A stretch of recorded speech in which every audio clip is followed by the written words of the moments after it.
Wednesday. Today is Tuesday, November 12. Hindi, Wednesday na pala ngayon. November 12, 2025. So 12, 13, 14, 15, 16. 4 days to go.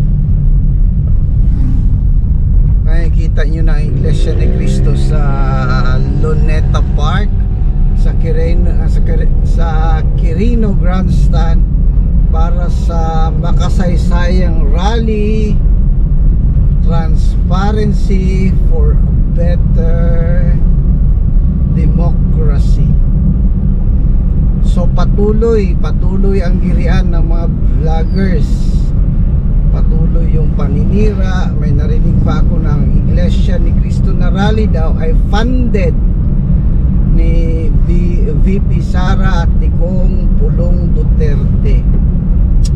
Malabo masyado na teorya yon, kasi ang Iglesia, bawat gawain nito ay siya mismo ang nagpa-fund nito.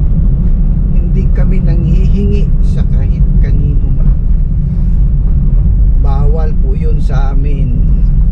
Tsaka ang rally na ito ay may basihan din mula sa Biblia. Ang bayan ng Diyos kasi inuutusan din ng Diyos na sabihin sa pamahalaan kung ano ang nalimutan nito. Parang check and balance yan eh. Kapag ito na ang ginagawa ng pamahalaan, walang gagawin ang Iglesia kundi sabihin sa pamahalaan. Makinig man ang gobyerno o hindi, sasabihin ng Iglesia ni Cristo yan. Sa mga nagbabalak naman na mag-infiltrate daw sila, magdala ng Molotov bomb, ano-ano pa, manggugulo, huwag nyong isipin yan, dahil iba-iba. Sabihin ko sa inyo, kapag ang Iglesia ni Cristo naglalakad ng buo, may espiritong humahawak nito. May mga bantay ito na hindi mo nakikita. Sinasabi ko yan sa inyo dahil iba ang magiging pakiramdam ninyo kapag nandoon kayo sa tumpok-tumpok na mga Iglesia ni Cristo. Yung mga panggugulo kasi sa gawain ng Iglesia ni Cristo, hindi yan siya isang bagong bagay. Sa katunayan, noon pa, mga pagsamba ng Iglesia ni Cristo, papasukin, tatapunan ng granada. Pero yung nagbalak na gumawa nito, hindi niya kailanman na isagawa yung balak niya. Kasi nga, ang Iglesia may nagbabantay. Kapag pumasok ka na masama ang isipan mo, dalawa lang ang mangyari sa iyo. Paglabas mo, gusto mo nang mag-Iglesia ni Cristo, o kaya masira ang kabaitan o ang utak mo. Ganun lang yan. So sa mga nagbabalak na sirain yung gawain ng Iglesia ni Cristo sa November 16, 17 at 18, mag-isip-isip na kayo.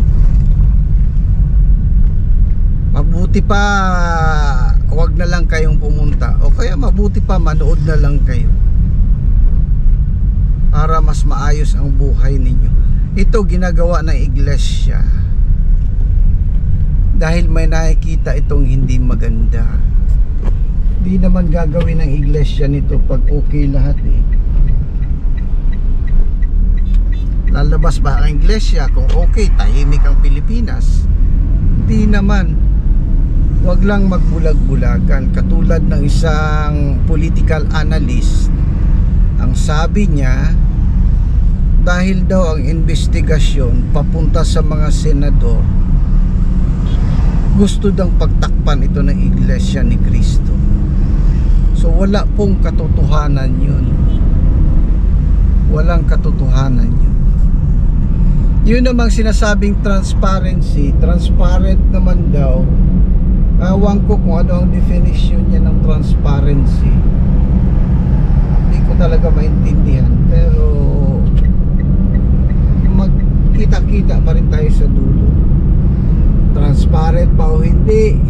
Nakikita ba ng mga tao ang ginagawa? Ang investigasyon ba nakikita ng mga tao? Hindi. Malaman natin yan. Sa mga tagubilin sa rally, wala pong sinasabi na magkaroon ng takeover. Ayaw ng iglesia na magkaroon ng revolutionary government. Ayaw ng iglesia ng snap election. Ayaw ng iglesia na pababain ang Pangulo ng Pilipinas. Dahil ang Pangulo natin ay hinalal ng taong bayan. Respetuhin natin yung bumoto sa ating Pangulo. Wala tayong magawa kundi suportahan natin ang ating Pangulo. Hindi yung lukuhin ng Pangulo, gagawa ka ng proyekto, ibubulsa mo yung pera ng gobyerno, tapos magtago-tago ka kahit saan. Yun ang transparency na hinahanap. Bakit hindi makita-kita itong mga tao na ito na nasa harapan lang naman sila eh? Nandyan lang sila. So maaring ang mga taong ito, yun na yung ayaw na mag-rally ang Iglesia ni Cristo para magdemand ng transparency. Yun na yun sila. So alam na natin kung sino ang ayaw ng transparency.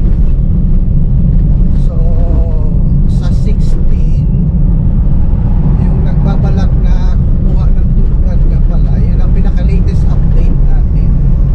Para sa mga tulugan, mostly fully booked na po yung lugar na malapit sa Quirino Grandstand. Fully booked na kasi maraming nagpabook din doon na gustong pumunta, pero wala na, sa malayong lugar na kayo. So tuloy ang paghahanda. Kagabi may panata kami, second day. Tuloy ang paghahanda at tuloy-tuloy ito.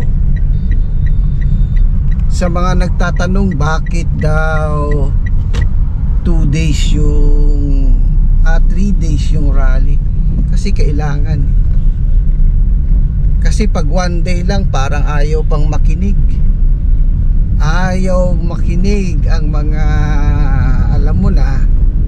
So ipakitingnan natin sa 3 days kung makinig pa ba sila o makikinig ba sila. So 3 days, tama lang yan, 3 days. Pag hindi pa rin makinig, maring ewan ko, ayaw ko na magsalita. So thanks for watching. Don't forget to like, don't forget to subscribe. Maghahanap naman tayo ng update sa araw na ito para may balita natin sa inyo next day na naman. Bye! Please don't forget to like and subscribe.